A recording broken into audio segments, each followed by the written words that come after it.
See, if that's all you are dealing with is just debasement of the currency, devaluation, the middle class suffers, the wealthy benefits because there's a transfer of wealth.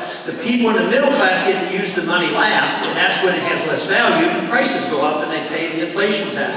But the people who get the money first, the government, the politicians who get to use it, big businesses, big banks, the military-industrial complex, they get to use the money first so they have an advantage. But what happens when the bubble collapses? Because they are so in charge, because the special interests have so much charge of the monetary system and the system of our foreign policy, they will yell and scream and they say, there's a depression coming, we need bailout, if you don't do this, we'll have a depression. And they were right about one thing. There would have been a depression for the rich people, they would have gone bankrupt, and instead, they got the bailout and we got the bankruptcy.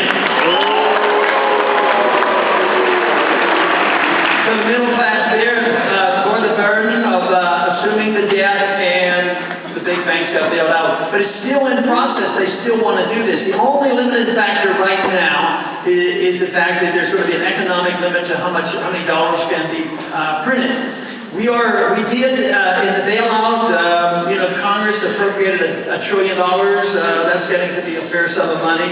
But the Fed was involved with $15 or $16 trillion of churning credit and bailing out their friends, domestic and international governments and banks. And they're still in the position to do this, and they're behind the scenes promising Europe, well, we'll be there, the dollar will take care of it. The dollar, and our credit's been devalued once already, it's getting ready to be devalued again, and people are starting to wake up and say, you can't keep printing money and spending money and run up debt and think you can bail out the world, no more than we can be the policeman of the world, we can't be the financial caretaker of the world either.